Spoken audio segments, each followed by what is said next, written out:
Media మిత్రులకి ముందుగా నా నమస్కారం. ఇక్కడ జరిగినటువంటి సంఘటన మీడియా హౌస్ పైన ఒక మాబ్ అటాక్ లాగా చేయటం అనేదాన్ని ప్రభుత్వం తీవ్రంగా ఖండిస్తూ ఉంది.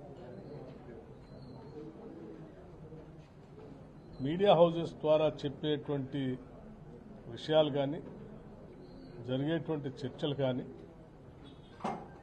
అవన్నీ ప్రజాస్వామ్యయుతంగా జరగాలని ప్రభుత్వం భావిస్తూ ఉంది.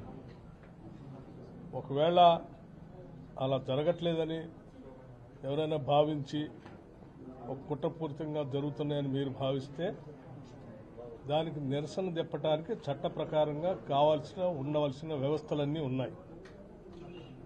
ప్రజాస్వామ్యయుతంగా శాంతియుతంగా కూడా నిరసన తెలియజెప్పచ్చు. లేకపోతే ప్రభుత్వంలో ఉన్నటువంటి వ్యవస్థల దగ్గరకు వెళ్లి రిటర్న్ పూర్వకంగా దరఖాస్తు కూడా చేసి మాకేదో అన్యాయం జరుగుతుందని చెప్పచ్చు.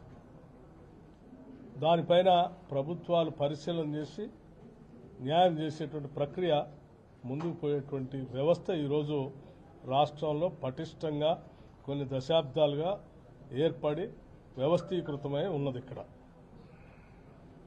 ఎంతో శాంతియుతంగా అభివృద్ధికి ఒక ఆనవాళంగా దేశమంతా హైదరాబాద్కి వెళ్లి చూస్తున్నటువంటి ఈ పరిస్థితుల్లో పెట్టుబడులు పెద్ద ఎత్తున రావాలని, తద్వారా హైదరాబాద్ నగరంతో పాటు రాష్ట్రం అభివృద్ధి చెందాలని ఓ పక్కన ప్రభుత్వం పెద్ద ఎత్తున ప్రయత్నం చేస్తూ ఉంటే, అటువంటి ప్రయత్నానికి ఇక్కడ శాంతి భద్రతలు విఘాతం కలిగిస్తూ రాష్ట్ర అభివృద్ధికి, హైదరాబాద్ నగర అభివృద్ధికి ఆటంకం కలిగేలాగా ఇటువంటి ఆకతాయి పనులు కానీ, లేకపోతే దుశ్చర్యలు కానీ, ఇటువంటి ఆర్గనైజ్ దాడులు కానీ ఇది రాష్ట్రానికి, ప్రజాస్వామ్యానికి, ఈ రాష్ట్ర అభివృద్ధికి ఆటంకం కలిగించేటువంటి విధానం.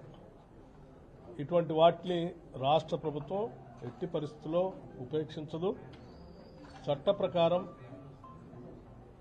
కఠినమైన నిర్ణయాలు కూడా ఉంటాయి. శాంతి భద్రతలు కాపాడే ప్రక్రియలో భాగంగా రాష్ట్ర ప్రభుత్వం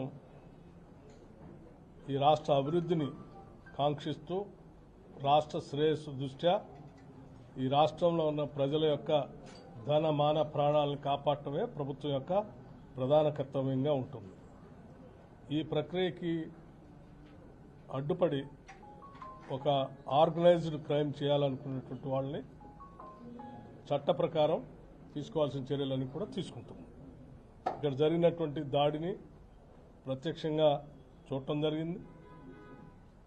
జరిగినటువంటి సంఘటనకు సంబంధించిన వివరాలని పూర్తిగా వాళ్ళు వివరించారు. జరిగిన సంఘటనకు సంబంధించినటువంటి ఆధారాలు కూడా అలాగే ఎక్కడెక్కడే పడి ఉన్నాయి. దీనికి సంబంధించి పోలీస్, హైదరాబాద్ నగర సంబంధించినటువంటి పోలీస్ పూర్తిగా సమాచారాన్ని సేకరించి బాధ్యులైనటువంటి వారి అందరిపైన కూడా కఠినంగా చర్యలు తీసుకుంటారు. నమస్కారం.